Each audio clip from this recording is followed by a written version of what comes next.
Hello everyone. ഇന്നത്തെ വീഡിയോയിൽ discuss ചെയ്യുന്നത് കോർപ്പറേറ്റ് റെഗുലേഷൻ. കഴിഞ്ഞ 2023 നടന്നിട്ടുള്ള പേപ്പറാണ് ഇന്നത്തെ വീഡിയോയിൽ ഡിസ്കസ് ചെയ്യുന്നത്.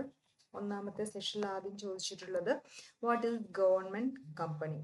ഗവൺമെന്റ് കമ്പനി എന്ന് പറഞ്ഞിട്ടുണ്ടെങ്കിൽ സെൻട്രൽ ഗവൺമെന്റ് ഓർ സ്റ്റേറ്റ് ഗവൺമെന്റിന് എന്ത് ചെയ്തിരിക്കണം, അറ്റ്ലീസ്റ്റ് 51% അല്ലെങ്കിൽ അതിൽ കൂടുതൽ paid up share capital held ചെയ്യുകയാണെങ്കിൽ അതൊരു ഗവൺമെന്റ് കമ്പനി ആയിരിക്കും. Is it mandatory to get the securities listed in case of public offer. Public offer ചെയ്യാൻ വേണ്ടിയിട്ട് സെക്യൂരിറ്റി ലിസ്റ്റ് ചെയ്യണമെന്നുള്ളതാണ്. കമ്പനീസ് എന്ത് ചെയ്യേണ്ടി വരും, സ്റ്റോക്ക് എക്സ്ചേഞ്ചിൽ ലിസ്റ്റ് ചെയ്തതിന് ശേഷമാണ് എന്ത് ചെയ്യുക, ഇനീഷ്യൽ പബ്ലിക് ഓഫർ നടത്തുന്നത്. ദെൻ ഒ പി സി എന്ന് പറഞ്ഞാൽ എന്താണ്, വൺ മാൻ കമ്പനി എന്നാണ്, one person company. One person കമ്പനിയാണ് ഒ പി സി എന്ന് പറയുന്നത്. Then doctrine of constructive notice. ഇത് പ്രകാരം, ഈ ലോ പ്രകാരം എന്താ പറയുന്നത്, all the person dealing with the company are deemed to have knowledge of the articles of association and memorandum of association. ഒരു പാർട്ടി, എക്സ്റ്റേണൽ പാർട്ടി ഒരു കമ്പനിയുമായിട്ട് ഡീലിംഗ് ചെയ്യുകയാണെങ്കിൽ ഇവര് ഈ കമ്പനിയുടെ പ്രധാന രേഖകളായിട്ടുള്ള ആർട്ടിക്കിൾസ് ഓഫ് അസോസിയേഷനെ കുറിച്ചും മെമ്മോറാണ്ടം ഓഫ് അസോസിയേഷനെ കുറിച്ചൊക്കെ നല്ല ധാരണ വേണം. ദെൻ അടുത്തത് what is incorporation contracts. What is incorporation?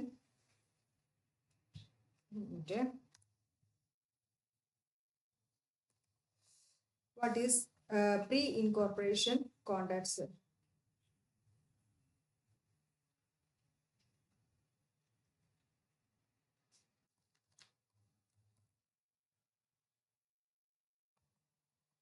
Pre-incorporation contracts എന്ന് പറഞ്ഞിട്ടുണ്ടെങ്കിൽ a contract or any other transaction അത് purporting to be entered into by company prior into incorporation. ഒരു കമ്പനി അത് ആ കമ്പനിയുടെ ഇൻകോർപ്പറേഷന്റെ മുന്നേ ആയിട്ട് എൻ്റർ ചെയ്യുന്ന ഏതൊരു കോൺട്രാക്റ്റിനെയും നമുക്ക് എന്ത് പറയാം, പ്രീ ഇൻകോർപ്പറേഷൻ കോൺട്രാക്റ്റ് എന്ന് പറയാൻ പറ്റും. Then what is contributory? Contributory എന്ന് പറഞ്ഞിട്ടുണ്ടെങ്കിൽ person liable to contribute towards the assets of company. Company wind up ചെയ്യുമ്പോൾ അതിലേക്ക് കോൺട്രിബ്യൂട്ട് ചെയ്യാൻ ഏത് വ്യക്തികളാണോ ലേബിൾ ആയിട്ടുള്ളത് അയാളെ കോൺട്രിബ്യൂട്ടറി എന്ന് പറയും. ദെൻ കോറം എന്ന് പറഞ്ഞാൽ എന്താണ്, ഒരു മീറ്റിങ്ങിന് കണ്ടക്ട് ചെയ്യാൻ വേണ്ടിയിട്ട് മിനിമം നമ്പർ ഓഫ് പേഴ്സൺ ഉണ്ടാവുമല്ലോ, അത് എത്രയാണോ അതാണ് കോറം എന്ന് പറയുന്നത്. പ്രൊമോട്ടർ എന്ന് പറഞ്ഞാൽ ഒരു കമ്പനി സ്റ്റാർട്ട് ചെയ്യാൻ തുടക്കം കുറിക്കുന്ന ഒരു ടീമാണ് എന്ത് പറയുന്നത്, പ്രൊമോട്ടർ. നമ്പർ ഓഫ് പ്രൊമോട്ടേഴ്സ് ഉണ്ടായിരിക്കും കേട്ടോ. ദെൻ ആർട്ടിക്കിൾസ് ഓഫ് അസോസിയേഷൻ എന്ന് പറഞ്ഞാൽ കമ്പനിയുടെ ഇന്റേണൽ അഫയേഴ്സ് ഒക്കെ കൈകാര്യം ചെയ്യുന്ന രേഖയാണ് ആർട്ടിക്കിൾസ് ഓഫ് അസോസിയേഷൻ എന്ന് പറയുന്നത്. അതിന്റെ ആ ഒരു കമ്പനിയുടെ ഇന്റേണൽ മാറ്റേഴ്സ്, ഓപ്പറേഷൻസ് എങ്ങനെ നടത്തണം, അതിന്റെ റൂൾസ് റെഗുലേഷൻസ് ഒക്കെയാണ് ആർട്ടിക്കിൾസ് ഓഫ് അസോസിയേഷനിൽ ഉണ്ടായിരിക്കാം. What is didn't? ഡിൻ എന്ന് പറഞ്ഞിട്ടുണ്ടെങ്കിൽ ഡയറക്ടർ ഐഡന്റിഫിക്കേഷൻ നമ്പറിനെയാണ് ഡിൻ എന്ന് പറയുന്നത്. 8 ഡിജിറ്റ് യൂണിക് നമ്പർ ആയിട്ടാണ് ഇത് ഉണ്ടായിരിക്കുക. മിനിസ്റ്ററി ഓഫ് കോർപ്പറേറ്റ് അഫയേഴ്സ് ആണ് ഇത് ഇഷ്യൂ ചെയ്യുന്നത്. ദെൻ എന്താണ് പ്രോസ്പെക്ടസ് എന്ന് പറഞ്ഞിട്ടുണ്ടെങ്കിൽ, പ്രോസ്പെക്ടസ് എന്ന് പറഞ്ഞിട്ടുണ്ടെങ്കിൽ ഒരു കമ്പനി ഷെയർ ഇറക്കുന്നതിന്റെ മുന്നേ ആയിട്ട് അതുമായിട്ട് റിലേറ്റഡ് ആയിട്ടുള്ള എല്ലാ ഡീറ്റെയിൽസും എഴുതിയിട്ടുള്ള ഡോക്യുമെന്റ് ആണ് പ്രോസ്പെക്ടസ് എന്ന് പറയുന്നത്. ബുക്ക് ബിൽഡിംഗ് എന്ന് പറഞ്ഞിട്ടുണ്ടെങ്കിൽ എന്താണ്, ഒരു കമ്പനിയുടെ ഷെയറിന്റെ മാർക്കറ്റ്, ഷെയർ എന്നല്ല സെക്യൂരിറ്റികളുടെ ഡിമാൻഡ്, മാർക്കറ്റിൽ എത്ര ഡിമാൻഡ് ഉണ്ട്, ഇൻവെസ്റ്റേഴ്സ് എത്ര ഡിമാൻഡ് ചെയ്യുന്നുണ്ട്, മാർക്കറ്റ് കണ്ടീഷൻ, അതിനൊക്കെ വെച്ചുകൊണ്ട് അതിന്റെ പ്രൈസ് സെറ്റ് ചെയ്യാൻ ആരാ സെറ്റ് ചെയ്യുന്നത്, അണ്ടർ റൈറ്റേഴ്സ് സെറ്റ് ചെയ്യുകയാണെങ്കിൽ അതാണ് എന്ത് പറയുന്നത്, ബുക്ക് ബിൽഡിംഗ് എന്ന് പറയുന്നത്. ദെൻ എന്താണ് ബോണസ് ഷെയർ എന്ന് പറഞ്ഞിട്ടുണ്ട്. ബോണസ് ഷെയർ എന്ന് പറഞ്ഞിട്ടുണ്ടെങ്കിൽ എക്സിസ്റ്റിംഗ് ഷെയർ ഹോൾഡേഴ്സിന് നിലവിലുള്ള ഷെയറിനേക്കാളും എക്സ്ട്രാ കൊടുക്കുന്ന ഷെയറുകളെയാണ് എന്ത് പറയുന്നത്, ബോണസ് ഷെയർ എന്ന് പറയുന്നത്. എക്സിസ്റ്റിംഗ് ഷെയർ ഇപ്പൊ എത്രയാണോ ഉള്ളത് അതിനേക്കാൾ അഡീഷണൽ ആയിട്ട് കൊടുക്കുന്ന ഷെയറുകളെ നമുക്ക് എന്ത് പറയാം, ബോണസ് ഷെയർ എന്ന് പറയാവുന്നതാണ്. Then what do you mean by transmission of shares? Transmission of shares എന്ന് പറഞ്ഞിട്ടുണ്ടെങ്കിൽ ഒരു ഷെയറിന്റെ, സെക്യൂരിറ്റികളുടെ ഓണർഷിപ്പ് അവരുടെ നോമിനി അല്ലെങ്കിൽ സക്സസർ അല്ലെങ്കിൽ ലീഗൽ ഹയേഴ്സിന് ആ വ്യക്തി മരിക്കുകയോ അല്ലെങ്കിൽ ഒക്കെ ചെയ്യുകയാണെങ്കിൽ, മരിച്ചു പോവുകയാണെങ്കിൽ അതെന്ത് ചെയ്യുന്നു, ഇതിന്റെ ബന്ധപ്പെട്ട ലീഗൽ ഹെയേഴ്സിന് അവകാശികൾക്ക് കൈമാറ്റം ചെയ്യുന്നതിനെയാണ് ട്രാൻസ്മിഷൻ ഓഫ് സെക്യൂരിറ്റീസ് എന്ന് പറയുന്നത്. ദെൻ വൈൻഡിങ് ഓഫ് കമ്പനി എന്ന് പറഞ്ഞിട്ടുണ്ടെങ്കിൽ കമ്പനീന്റെ എല്ലാ ബിസിനസ്സും നിർത്തി ക്ലോസ് ചെയ്യുന്ന പരിപാടിയാണ് എന്ന് പറയുന്നത് വൈൻഡിങ് അപ്പ് ഓഫ് കമ്പനി എന്ന് പറയുന്നത്. ഇത്രയാണ് ആദ്യത്തെ 15 ക്വസ്റ്റ്യൻസ് വന്നിട്ടുള്ളത്. ദെൻ പാർട്ട് ബിയിൽ വന്നിട്ടുള്ളത് റൈറ്റ് ഷെയറും ഓണർ ഷെയറും തമ്മിലുള്ള വ്യത്യാസമാണ് ആദ്യം ചോദിച്ചിട്ടുള്ളത്. എന്താണ് ബോണസ് ഷെയർ എന്ന് പറഞ്ഞാൽ അഡീഷണൽ ഷെയർസ് ആണ് എക്സിസ്റ്റിംഗ് ഷെയർ ഹോൾഡേഴ്സിന് പ്രത്യേകിച്ച് ക്യാഷ് അടയ്ക്കാതെ കിട്ടുന്നതാണ് ബോണസ് ഷെയർസ് എന്ന് പറയുന്നത്. എന്നാൽ നിലവിലുള്ള എക്സിസ്റ്റിംഗ് ഷെയർ ഹോൾഡേഴ്സിന് ഒരു കമ്പനി പുതിയ ഷെയർ ഇറക്കുമ്പോൾ അത് അവർക്ക് താല്പര്യം ഉണ്ടെങ്കിൽ അവർക്ക് തന്നെ കൊടുക്കുകയാണെങ്കിൽ അത് ഡിസ്കൗണ്ട് റേറ്റ് കൊടുക്കുകയാണെങ്കിൽ റൈറ്റ് ഇഷ്യൂ എന്ന് പറയുന്നു. അപ്പോൾ ഇത്രയും ഡിഫറൻസസ് ഉണ്ട്, ഒന്ന് നോക്കി വായിച്ചു പോവാ കേട്ടോ. ദെൻ അടുത്തത് explain the powers and functions of SEBI. SEBI എന്ന് പറഞ്ഞാൽ സെക്യൂരിറ്റി മാർക്കറ്റിനെ കൺട്രോൾ ചെയ്യുന്ന ഓർഗനൈസേഷൻ ആണ് എന്ന് പറയുന്നത് സെബി എന്ന് പറയുന്നത്. സെബിയുടെ പവേഴ്സ് സ്റ്റോക്ക് എക്സ്ചേഞ്ചുമായിട്ട് റിലേറ്റഡ് ആയിട്ടുള്ള പവേഴ്സും അതേപോലെ ഫങ്ഷൻസും ആണ് ചോദിച്ചിട്ടുള്ളത്.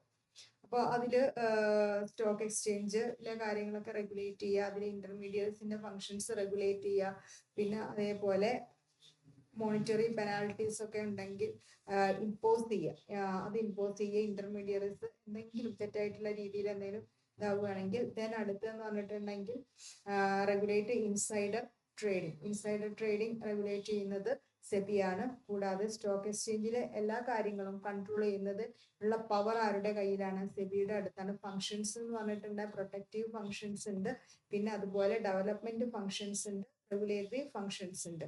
ഓരോന്നിന്റെ അണ്ടറിൽ നമുക്ക് വേറെയുണ്ട്. പ്രൊട്ടക്റ്റീവ് ഫംഗ്ഷനിലെ അണ്ടറിൽ safeguard the interest of the traders and investors, limit the price ട്രിഗിങ്, prevent insider trading, promote fair practices and prohibit unfair trade practices. Development functions ആണെങ്കിൽ offering training to financial intermediaries, introduce demat form of securities, buying and selling mutual funds, encourage self regulating organisation, promote fair trade practices and reducing unfair trade practices. Then regulatory functions എന്ത് ചെയ്യുന്നു? Mutual ഫണ്ടുകളുടെ function regulate ചെയ്യുന്നു, കമ്പനിയുടെ take over related ആയ കാര്യങ്ങൾ regulate ചെയ്യുന്നുണ്ട്, എല്ലാ ഇന്റർമീഡിയറീസിന്റെ കാര്യങ്ങളൊക്കെ register ചെയ്യുന്നത് സെബിയിലാണ്. കൂടാതെ audit of exchanges, conducts enquiries and audit of exchanges. Then what are the requisites of a valid meeting? എന്തെല്ലാം വേണം? പ്രോപ്പർ അതോറിറ്റിയിലാണ് കൺവീൻ ചെയ്യേണ്ടത്, പ്രത്യേക നോട്ടീസൊക്കെ ഇറക്കിയിരിക്കണം, കോറം തികച്ചിരിക്കണം, ചെയർമാൻ ഉണ്ടായിരിക്കണം, കൂടാതെ അതിന്റെ validity, business must be validly transacted at the meeting and അതിന്റെ മിനിറ്റ്സും കൃത്യമായിട്ട് പ്രിപ്പയർ ചെയ്തിരിക്കണം. Then what are the types of resolution? പ്രധാനമായിട്ടും 2 തരത്തിലാണ്. ഓർഡിനറി റെസൊല്യൂഷൻ ഉണ്ട്, അതേപോലെ തന്നെ എന്തുണ്ട്? സ്പെഷ്യൽ റെസൊല്യൂഷൻ ഉണ്ട്. ഇനി ഓർഡിനറി റെസൊല്യൂഷൻ പാസ്സാക്കാൻ വേണ്ട കാര്യങ്ങളും ഇതൊക്കെ എന്ത് ചെയ്തിട്ടുണ്ട്? കൊടുത്തിട്ടുണ്ട്. നിങ്ങൾ നോക്കി വായിച്ചു പോവാ. സ്പെഷ്യൽ റെസൊല്യൂഷൻ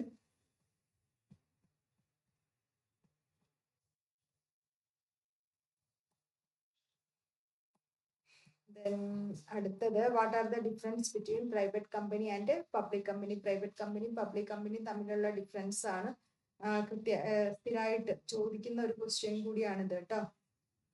അടുത്തത് what are the duties and functions of the SAT? SAT എന്ന് പറഞ്ഞാൽ എന്താണ്? സെക്യൂരിറ്റി സപ്ലൈറ്റ് ട്രൈബ്യൂണൽ എന്ന് പറയാം. അത് സെബി ആക്ട് പ്രകാരം 1992 എന്ത് ചെയ്തിട്ടുള്ളത്? എസ്റ്റാബ്ലിഷ് ചെയ്തിട്ടുള്ളത്. അപ്പോൾ it hears appeals against a decision made by SEBI and designated authorities under the act. ഇനി ഇതിന്റെ ഫങ്ഷൻസ് കാര്യങ്ങളൊക്കെ ഇതിൽ കൊടുത്തിട്ടുണ്ട്. സാറ്റ് മെയിൻ റെസ്പോൺസിബിലിറ്റി എന്ന് പറഞ്ഞിട്ടുണ്ടെങ്കിൽ hear and adjudicate appeals filed against SEBI's orders. സെബിയുടെ ഓർഡർ, ഡിസിഷൻസ്, ആക്ഷൻസ്, അതിനെതിരെ എന്തെങ്കിലും അപ്പീലും കാര്യങ്ങളൊക്കെ വന്നിട്ടുണ്ടെങ്കിൽ അതെന്ത് ചെയ്യുക? അതൊക്കെ തീരുമാനാക്കുന്നത് സാറ്റ് ആണ്.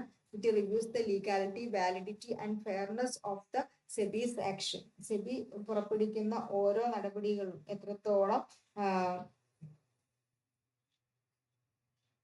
ലീഗൽ കണ്ടന്റ് ഉണ്ട്, അതിന്റെ വാലിഡിറ്റി എത്രത്തോളം ഉണ്ട്, അത് ഫെയർനെസ് ആണോ, ഫെയർ ആയിട്ടുള്ള തീരുമാനങ്ങളാണോ എന്നൊക്കെ ചെക്ക് ചെയ്യുന്നതും ആര് തന്നെയാണ്? സാറ്റ്. What are the exemptions cases to the doctrine of indoor management? The doctrine of indoor management exemptions, 3 exemptions are information on irregularity, doubt or suspicion of irregularity, and fabrication or forgery.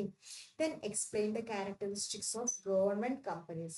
Government companies in the characteristics ആണ് ചോദിച്ചിട്ടുള്ളത്. Enjoys autonomy, management decision autonomy ഉണ്ട്, separate legal entity ഉണ്ട്. Then അടുത്തത് Indian companies ആക്ടില് എന്തെല്ലാം requirements പറഞ്ഞിട്ടുള്ളോ അത് അനുസരിച്ചിട്ടാണ് government companies start ചെയ്യുന്നത്. രണ്ടാമത്തെ സെക്ഷനിൽ ചോദിച്ചിട്ടുള്ള ക്വസ്റ്റ്യൻസ് ഇതാണ്. ദെൻ പാർട്ട് സി എന്ന് പറഞ്ഞിട്ടുണ്ടെങ്കിൽ ചോദിച്ചിട്ടുള്ള ഒന്ന് ടേം ഷെയർ എന്താണ്, ഷെയർ എന്താണ്, ഡിഫറെന്റ് ടൈംസ്.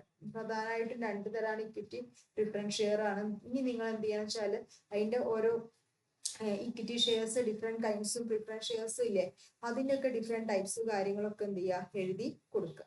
അപ്പൊ അത്രയായാലേ നമുക്കൊരു എസ്സേക്ക് ഉള്ള പോയിന്റ്സ് ഉണ്ടാവുള്ളൂ. അപ്പൊ ആ കാര്യങ്ങളും കൂടി അതിൽ ഉൾപ്പെടുത്തിയിട്ട് എഴുതുക. അടുത്തൊരു question, explain the different modes of winding up of company. Winding up എന്ന് പറഞ്ഞിട്ടുണ്ടെങ്കിൽ കമ്പനിയുടെ ലീഗൽ പ്രോസസ്സസ് ക്ലോസിംഗ് ഡൗൺ ചെയ്യുന്നതാണ് വൈൻഡിങ് അപ്പ് എന്ന് പറയുന്നത്. 2 മോഡിലാവാം. നമ്മൾ കമ്പൽസറി ആയിട്ട് വൈൻഡ് അപ്പ് ചെയ്യുന്നുണ്ട്, വോളണ്ടറി ആയിട്ടുള്ള വൈൻഡിങ് അപ്പ് ഉണ്ട്.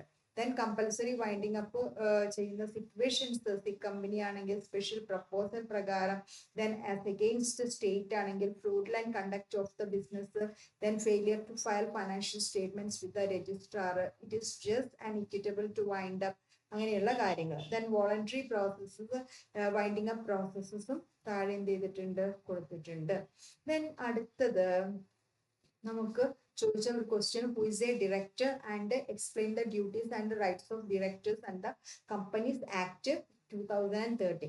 അപ്പൊ എന്താണ് ഡയറക്ടർ എന്ന് പറഞ്ഞാൽ, director appointed to the board of a company, കമ്പനിയുടെ ബോർഡിൽ നിയമിച്ചിട്ടുള്ള വ്യക്തിയാണ് എന്ത് പറയുന്നത്, ഡയറക്ടർ എന്ന് പറയുന്നത്. സെക്ഷൻ 234 പ്രകാരമാണ് പറയുന്നത്. ഇദ്ദേഹമാണ് എന്ത് ചെയ്യുന്നത്, കമ്പനിയുടെ എല്ലാ ഫംഗ്ഷനിങ്ങും കാര്യങ്ങളൊക്കെ നോക്കേണ്ടത് അല്ലേ. ഇനി ഇദ്ദേഹത്തിന്റെ ഡ്യൂട്ടീസ് എന്ന് പറഞ്ഞിട്ടുണ്ടെങ്കിൽ ഡ്യൂട്ടീസും ഉണ്ട്, റൈറ്റ്സും ഉണ്ട്. Right to management, remuneration, right to information, decision making, indemnity, ഇത്രയൊക്കെയാണ് ഇദ്ദേഹത്തിന്റെ റൈറ്റ്സ്. ഡ്യൂട്ടീസ് എന്ന് പറയുന്നത് duty of care, duty to act in good faith and duty to avoid conflict of interest, duty of loyalty, duty to promote the company's success and compliance with the law. ഇത്രയും കാര്യങ്ങളാണ് നമ്മുടെ ഈ corporate regulations കഴിഞ്ഞ വർഷത്തിൽ ചോദിച്ചിട്ടുള്ള questions.